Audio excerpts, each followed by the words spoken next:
Occasion ఏదైనా location ఎక్కడైనా తెలుగువారి వేడుక అంటే ఆలివ్ మిఠాయి ఉండాల్సిందే. నమస్తే, నేను Keshav. Welcome to Suman TV.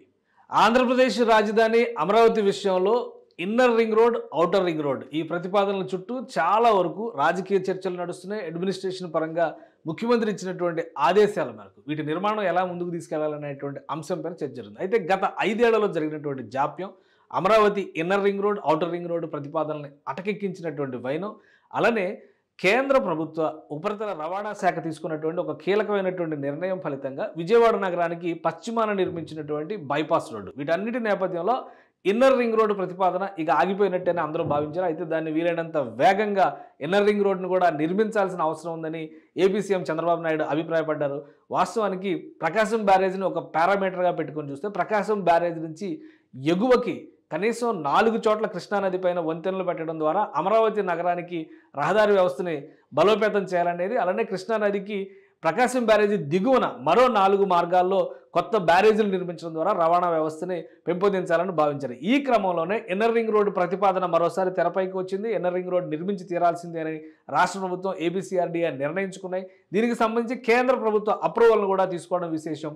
గతంలో ఇచ్చినటువంటి డిపిఆర్ అంటే దాదాపుగా 28 గ్రామాలు కృష్ణా జిల్లాలో, ఇటు గుంటూరు జిల్లాలో కూడా దాదాపు 15-20 గ్రామాల మీదుగా ఈ రహదారి వ్యవస్థ వెళుతుంది. అప్పట్లో వేసినటువంటి అంచనా వ్యయం ప్రకారం 7,600 కోట్ల రూపాయలని ఖర్చు పెట్టాలని, ఖర్చు అవుతుందనేటువంటి ఆలోచన చేశారు. అయితే ఇప్పుడు సవరించినటువంటి అంచనాలను రూపొందించే పనిలో ఏపీసీఆర్డీఏ నిమగ్నమైంది.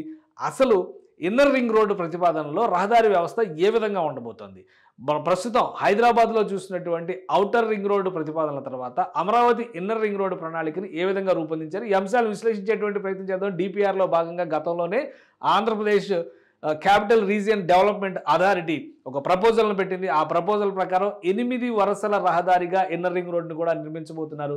ఈ 8 వరుసల్లో ఏమేమి ఉంటాయి, ఎలాంటి ప్రాధాన్యాలు ఉంటాయి, అలానే ఇన్నర్ రింగ్ రోడ్డు గురించి చేసినటువంటి ప్రతిపాదనల్ని ఒకసారి మనం క్లారిటీ చేసుకునేటువంటి ప్రయత్నం చేద్దాం. మొత్తం అమరావతి ప్రాంతంలో అంటే సిఆర్డీఏ పరిధిలో ఉన్నటువంటి గుంటూరు జిల్లాలో 17 గ్రామాలు, ఇటు కృష్ణా జిల్లాలో ఉమ్మడి కృష్ణా జిల్లా, ఉమ్మడి గుంటూరు జిల్లా, ఎందుకంటే స్వరూపం మారింది. అప్పట్లో ఉమ్మడి కృష్ణా, ఉమ్మడి గుంటూరు మాత్రమే ఉన్నాయి కాబట్టి 24 గ్రామాలు కొండపల్లి సురక్షిత అటవీ ప్రాంతంలో నుంచి కూడా ఈ ఇన్నర్ రింగ్ రోడ్డు వెళుతుంది. దీనికి సంబంధించి కొన్ని ప్రతిపాదనల్ని సిఆర్డీఏ చేసింది గతంలో. ఆ ప్రతిపాదనలు ఏంటి ఒకసారి మనం పరిశీలించేటువంటి ప్రయత్నం చేద్దాం. మొదటి ప్రతిపాదనగా 97.5 కిలోమీటర్ల దూరంలో అంటే 75 మీటర్ల విస్తరణలో ఇన్నర్ రింగ్ రోడ్ని నిర్మించాలనేటువంటి ప్రతిపాదనని ఏపీసీఆర్డీఏ చేసింది. అయితే తర్వాత కాలంలో జరిగినటువంటి విశ్లేషణలో భాగంగా సురక్షిత అటవీ ప్రాంతం పరిధిలోకి తీసుకొస్తే ఈ డిస్టెన్స్ తగ్గేటువంటి అవకాశం ఉంటుందనేటువంటి ఆలోచనతో 96 కిలోమీటర్ల 96.16 కిలోమీటర్ల దూరంలో ఇన్నర్ రింగ్ రోడ్ని ప్రతిపాదించింది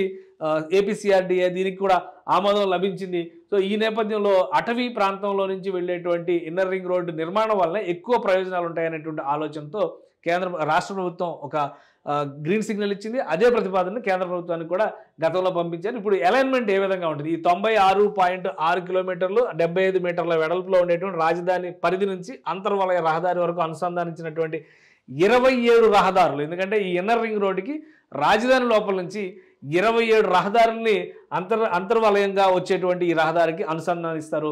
అనుసంధానించినప్పుడు అదొక 91 కిలోమీటర్ల నిర్మాణం జరుగుతుంది. ఈ 91 కిలోమీటర్లు ప్లస్ ఈ 96 కిలోమీటర్ల రహదారి, వీటన్నిటి కలిపి అంచనాల్ని రూపొందించారు.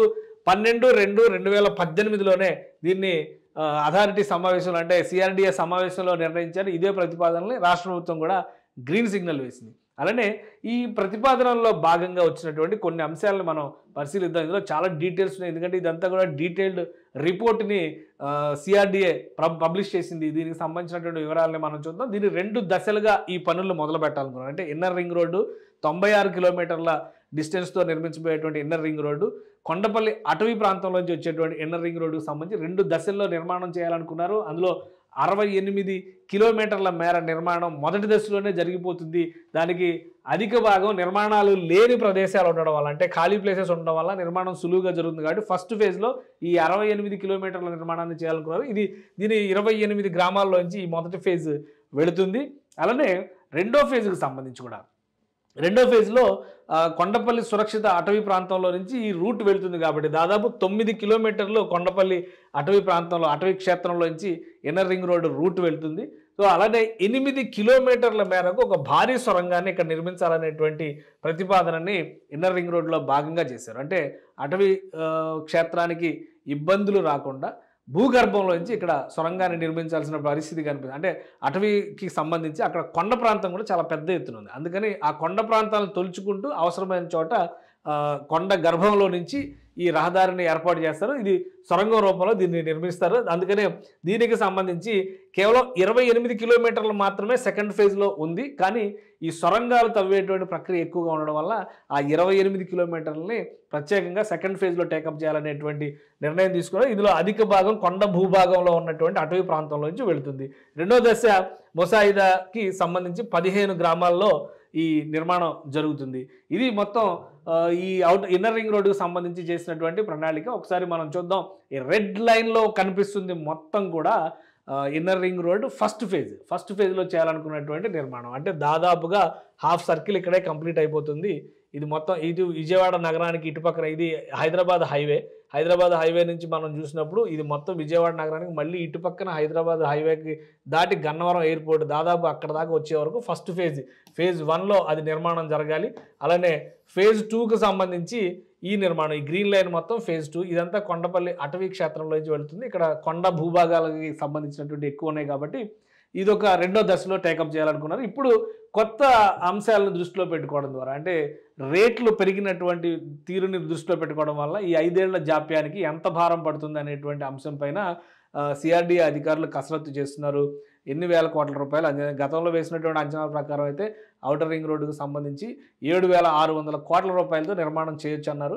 కానీ ఈ 5 ఏళ్లలో ఎంత మేరకు ఈ భారం పెరుగుతుంది అనేది కూడా మనం చూడాల్సి ఉంటుంది. ఇక అసలు ఈ రింగ్ రోడ్డు నమూనా రహదారి వ్యవస్థ ఏ విధంగా ఉంటుంది, 8 వరుసల రహదారిలో ఉండేటువంటి ప్రత్యేకతలు ఏంటి, వాటిని కూడా ఒకసారి మనం ఎక్స్ప్లెయిన్ చేసేటువంటి ప్రయత్నం చేద్దాం. ఇది 8 వరుసల రహదారిలో 2 వరుసలు సర్వీస్ రోడ్లు సైకిల్కి అలానే పాదచారులకు మార్గాలతో సంబంధించి నిర్మాణం జరుగుతుంది. అంటే 6 వరుసలు పక్కాగా వెహికలర్ ట్రాఫిక్ కోసం 6 వరుసలను కేటాయిస్తారు. అందులో కూడా మెయిన్ కాజ్వే 15 మీటర్ల వెడల్పు, అలానే సెంట్రల్ మీడియన్ 5 మీటర్ల వెడల్పు, సపరేట్ డివైడర్ ఒక 5 మీటర్ల వెడల్పు. అంటే డివైడరే 5 మీటర్ల వెడల్పు ఉంటుందంటే మీరు ఏ స్థాయిలో వస్తుంది ఈ రోడ్డు మీరు గమనించవచ్చు. అంటే వెరీ నేషనల్ హైవేస్ ఏ స్థాయిలో కడుతున్నారో ఆ స్థాయిలో దీనిలో ప్లాంటేషన్స్ అన్నిటికీ కూడా బఫర్ స్ట్రిప్, సైకిల్ ట్రాక్ 2.5 మీటర్ల పాటు, అలానే పాదచారులకు నడవడానికి 2.5 మీటర్ల దారి వదలడం ఇవన్నీ కూడా ప్లాన్ చేశారు. ఒక్కసారి మనం ఈ నమూనాను చూస్తే మనకు క్లియర్గా అర్థమైంది. అంటే ఇన్నర్ రింగ్ రోడ్డుకు సంబంధించి రాష్ట్ర ప్రభుత్వం తీసుకున్నటువంటి ప్రతిపాదనలో ఇది 2 రహదారులకి సంబంధించినటువంటి నమూనా చిత్రం. ఈ చిత్రాన్ని కనుక చూస్తే క్లియర్ పిక్చర్ అర్థమవుతుంది. 5 మీటర్ల డివైడర్ అన్నారు. 5 మీటర్ల డివైడర్ అంటే ఇది 5 మీటర్ల డివైడర్ ఇక్కడ. అంటే మీరు ఒక్కసారి గమనిస్తే ఇటువైపు 4 వరుసలు అటువైపు 4 వరుసలు కనిపిస్తే ఆ 4 వరుసల లెక్క కూడా 2 వెహికల్స్ ముందుకు వెళ్ళేటువంటి ఒక సైడే వెళ్ళేటువంటివి. కానీ ఇక్కడ మళ్ళీ మధ్యలో ఒక చిన్న డివైడర్ ఇస్తారు, ఇక్కడ ఒక చిన్న డివైడర్ ఇస్తారు. సో ఇక్కడ హెవీ వెహికల్స్ అన్నిటికీ ఒక సపరేషన్ ఉంటుంది.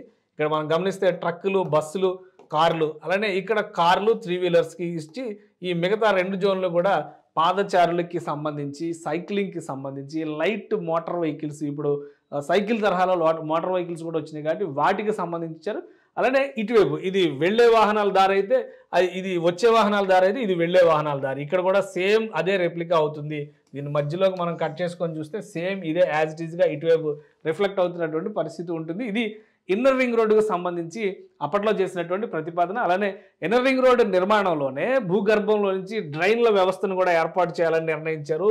ఒకవేళ వర్షాలు పడినా కానీ అలానే ఎలక్ట్రిఫికేషన్కి సంబంధించినటువంటి రూటింగ్ కూడా భూగర్భం నుంచే చేయాలనేటువంటి ప్రణాళికను సిద్ధం చేసుకున్నారు. అంటే దీని ప్రకారం ఎక్కడ కూడా తవ్వకాలకు మళ్ళీ అవకాశం లేకుండా వాటర్ పైప్ లైన్స్కి సంబంధించి కానీ ఎలక్ట్రికల్ పైప్ లైన్స్కి సంబంధించి కానీ డ్రైన్స్కి సంబంధించి ముఖ్యంగా వర్షపు నీరు వెళ్ళేటువంటి క్రమంలో కూడా వీటన్నిటిని దృష్టిలో పెట్టుకొని 8 వరుసల రహదారిని ఒక భారీ వలయ రహదారిని అప్పట్లో సిఆర్డీఏ అధికారులు ప్రతిపాదించారు. దీనికి అనుబంధంగా ఈ E3, E5 ఇవన్నీ కూడా ఇన్నర్ రింగ్ రోడ్డుకి అలానే నేషనల్ హైవేలకి కనెక్ట్ అయ్యేటువంటి వ్యవస్థలు. అంటే ఇన్నర్ రింగ్ రోడ్డుతో పాటు మరొక 91 కిలోమీటర్ల మేర ఇంటర్నల్ లింక్ రోడ్స్ డెవలప్మెంట్స్ అనేవి అమరావతి నగరం, అమరావతి కోర్ క్యాపిటల్ ఏరియాలో నుంచి. ఎందుకంటే మీరు ఒకసారి ఇక్కడ గమనిస్తే కనుక మ్యాప్లో చూస్తే చాలా క్లియర్ పిక్చర్ మనకి అర్థమవుతుంది.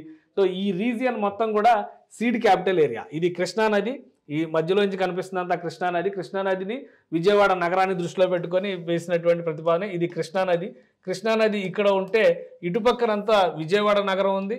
ఇక్కడ విజయవాడ నగరాన్ని మనం చూస్తున్నాం. ఇక్కడ ఈ ఏరియాని మాస్టర్ ప్లాన్లో భాగంగా అమరావతి నగరంగా డెవలప్ చేస్తున్నారు. కాబట్టి ఇక్కడ నుంచి కనిపిస్తున్నటువంటి ఈ రెడ్ బ్లూ లైన్స్ అన్నీ కూడా ఇది సీడ్ యాక్సిస్ రోడ్డు, ఇట్లా ఇవన్నీ కూడా లైన్స్. ఇవన్నీ కలిపి చూస్తే మరొక 91 కిలోమీటర్ల రహదారి వ్యవస్థని ఇంటర్నల్గా డెవలప్ చేయాలి. సో ఒకవైపు భారీ వలయ రహదారిని, దానికి అంతర్గతంగా అనుసంధానించేటువంటి ఇంటర్నల్ లింక్ రోడ్లు, వీటన్నిటిని ప్యారల్గా డెవలప్ చేయాలి. కాబట్టి ఇన్ఫ్రాస్ట్రక్చర్ విషయంలో ఆంధ్రప్రదేశ్ ప్రభుత్వం ఎక్కువ ఫోకస్ చేస్తుంది. రాజధాని నిర్మాణానికి సంబంధించి ప్రభుత్వానికి సంబంధించినటువంటి భవనాల నిర్మాణం ఎంత ప్రాధాన్యం ఉందో అలానే ప్రైవేటు భవనాలు కూడా శరవేగంగా అక్కడ నిర్మాణం జరగాలంటే రహదారి వ్యవస్థ, water supply, electricity supply, drainage, వీటికి సంబంధించినటువంటి మౌలిక వసతులతో పాటు రహదారి వ్యవస్థని బలోపేతం చేయాల్సినటువంటి అవసరం ఉంది. కాబట్టి ఇంటర్నల్గా పార్కులు, గార్డెన్లు, ఓపెన్ స్పేస్ల పైన కూడా ఆంధ్రప్రదేశ్ ప్రభుత్వం ఫోకస్ పెట్టింది. ఈ ప్రక్రియలో భాగంగానే ఏపీసీఆర్డీఏ పెద్ద ఎత్తున కసరత్తు చేస్తుంది. కాబట్టి ఇప్పటికే వెస్ట్ బైపాస్ రోడ్డు విజయవాడ నగరానికి నిర్మాణం అయ్యింది. తూర్పు బైపాస్ను కూడా నిర్మిస్తామనేటువంటి భరోసాను కేంద్ర ప్రభుత్వం ఇచ్చింది. అయినా కానీ ఇన్నర్ రింగ్ రోడ్డు ప్రతిపాదనను వదిలిపెట్టే ప్రసక్తే లేదని ఏపీసీఆర్డీఏ చెబుతుంది. ఎందుకంటే ఔటర్ రింగ్ రోడ్డు స్థాయిలో అమరావతి అభివృద్ధి చెందడానికి కనీసం ఒక 20-30 ఏళ్ళు పట్టినప్పటికీ కూడా ఇన్నర్ రింగ్ రోడ్ని ఇమీడియట్గా డెవలప్ చేస్తే అమరావతి పరిధిలో యాక్టివిటీ బూస్టప్ అవుతుంది. అలానే విజయవాడ ఒక మెట్రో నగరంగా మరింత విస్తారంగా, అంటే గ్రేటర్ విజయవాడ అనేటువంటి ప్రతిపాదన ఎప్పటి నుంచో పెండింగ్లో ఉంది. కాబట్టి గ్రేటర్ విజయవాడ నిర్మాణం జరగకపోయినా కానీ ఈ outer ring inner ring road వలన ఆ పరిధిలో జరిగేటువంటి డెవలప్మెంట్ విజయవాడ నగరానికి కూడా కలిసి వస్తుందని రాష్ట్ర ప్రభుత్వం భావిస్తుంది. అందుకే శరవేగంగా ఇన్నర్ రింగ్ రోడ్డుకు సంబంధించినటువంటి డిపిఆర్ రిపోర్ట్ని కేంద్ర ప్రభుత్వానికి సబ్మిట్ చేసేందుకు సవరించినటువంటి ఆర్థిక అంచనాలతో సంసిద్ధంగా అధికారులు ఉన్నట్టుగా తెలుస్తోంది. అతి త్వరలోనే ఫైనల్ ఫిగర్స్ క్లారిఫై అయిన తర్వాత కేంద్ర ప్రభుత్వానికి ఈ ప్రతిపాదనలు పంపించేటువంటి అవకాశాలు స్పష్టంగా కనిపిస్తున్నాయి. సుమన్ టీవీలో మీ పర్సనల్ అండ్ బిజినెస్ ప్రమోషన్స్ కోసం కింది నెంబర్కి కాంటాక్ట్ చేయండి.